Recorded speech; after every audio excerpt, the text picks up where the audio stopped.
사람이 산채로 끓는 물에 삶아지고 녹인 금을 억지로 삼켜야 했고, 살아있는 상태에서 살점이 뜯겨서 다른 사람 입에 들어갔습니다. 이건 공포영화 이야기가 아니에요. 실제 역사 기록입니다.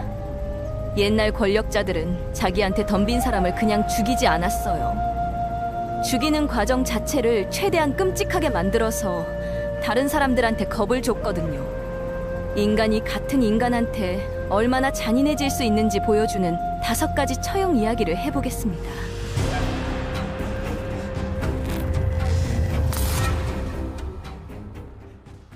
(1500년대) 일본에 이시카와 고에몬이라는 사람이 있었어요.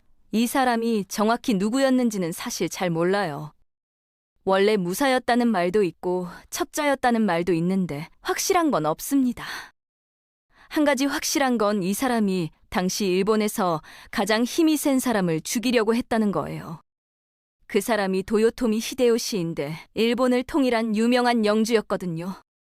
고에몬이 왜 히데요시를 노렸는지도 여러 가지 설이 있어요. 히데요시가 나라를 통일하는 과정에서 고에몬의 가족이 죽었다는 이야기도 있고 그냥 나쁜 통치자라서 싫었다는 이야기도 있습니다.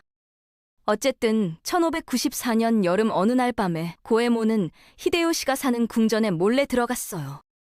침실 근처까지 갔는데 그만 뭔가를 건드려서 소리가 났고 경비병들한테 잡혔습니다. 권력자를 죽이려다 실패하면 어떻게 되는지 아세요? 그냥 죽는 게 아니에요. 고에몬한테 내려진 형벌은 커다란 솥에 물을 끓여서 거기에 넣고 삶는 거였습니다. 그것도 모자라서 고에몬의 어린 아들까지 같이 솥에 넣었어요. 처형하는 날 사람들이 구경하러 엄청 모였습니다.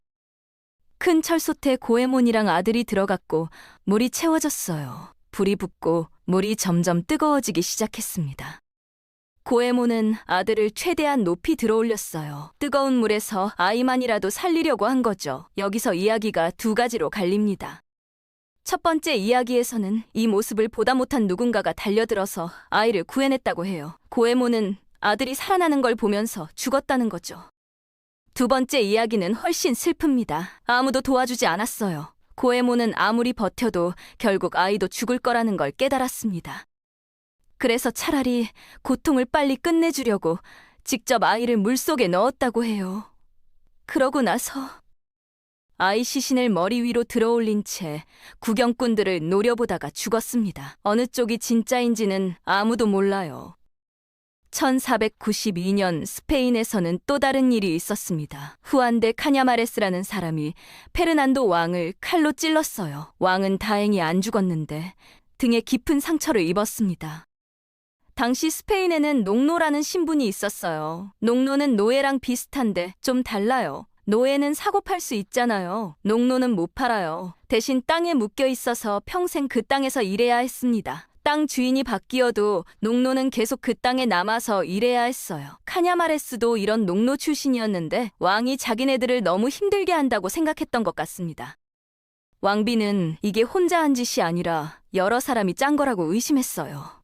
그래서 카냐마레스를 바로 안 죽이고 신문했습니다. 고문을 받으면서 카냐마레스가 한 말이 있어요. 매일 그의 목소리가 들렸는데 그 목소리가 왕을 죽이면 네가 새 왕이 된다고 했다는 거예요. 이게 진짜인지 고문이 너무 아파서 아무 말이나 한 건지는 모르겠습니다. 카냐마레스한테 내려진 형벌은 정말 끔찍했어요. 발가벗겨서 수레에 묻고 도시를 돌아다녔는데 그냥 돌아다닌 게 아니에요. 중간중간 멈출 때마다 집행인이 몸의 일부를 잘라냈습니다. 손을 자르고 눈을 빼고 가슴살을 뜯고 코를 자르고 발을 잘랐어요. 마지막에는 심장까지 꺼냈습니다. 기록에 따르면 초반에 이미 죽었을 거라고 하는데 그래도 끝까지 다 했다고 해요. 남은 시신은 불에 태웠습니다. 왕을 건드리면 이렇게 된다는 걸 모든 사람한테 보여주려고 한 거죠. 서기 250년대 로마 제국에서는 황제도 비참하게 죽을 수 있다는 게 증명됐습니다. 발레리아누스라는 황제가 있었는데 이 사람이 페르시아랑 전쟁을 하다가 크게 졌어요. 그것도 그냥 진 게 아니라 황제 본인이 적한테 잡혔습니다.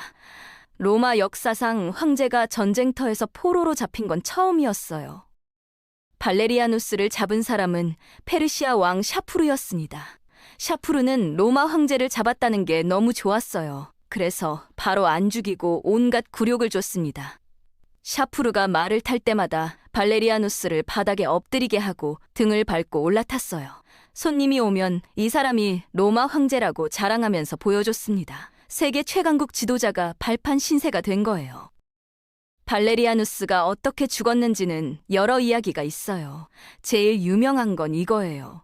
발레리아누스가 풀어달라고 엄청난 양의 금을 주겠다고 했대요. 그랬더니 샤프루가 비꼬면서 녹인 금을 억지로 삼키게 했다는 거예요. 다른 이야기에서는 살아있는 채로 가죽을 벗겼다고도 해요. 둘 다 끔찍하죠. 확실한 건 발레리아누스가 죽은 다음에 벌어진 일이에요. 샤프루가 발레리아누스 시신을 박제했습니다. 그러고 나서 궁전에 세워놨어요. 외국에서 손님이 오면 이걸 보여주면서 자랑했다고 해요. 황제에서 장식품이 된 거예요.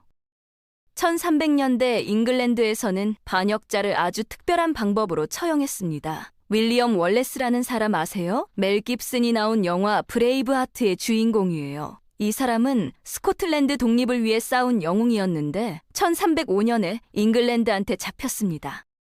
월레스는 반역죄로 재판을 받았어요. 본인은 잉글랜드 왕한테 충성을 맹세한 적이 없으니까 반역이 아니라고 했는데 소용없었습니다. 이미 결과는 정해져 있었거든요. 월레스한테 내려진 형벌을 설명할게요. 먼저 옷을 다 벗기고 말 꽁무니에 묶어서 런던 시내를 끌고 다녔어요. 이것만으로도 온몸에 상처가 나요. 처형장에 도착해서는 목을 매달았는데 죽기 직전에 내렸어요. 아직 끝난 게 아니거든요. 정신이 있는 상태에서 배를 갈라서 내장을 꺼냈고 그걸 불에 태웠습니다. 그걸 본인이 보고 있어야 했어요. 그러고 나서야 목을 잘랐습니다. 그것도 끝이 아니에요. 시신을 4조각으로 잘라서 나라 곳곳에 보내서 걸어놨어요. 머리는 따로 방부 처리해서 런던 다리 위에 꽂아놨습니다. 반역하면 이렇게 된다고 보여주려고 한 거예요.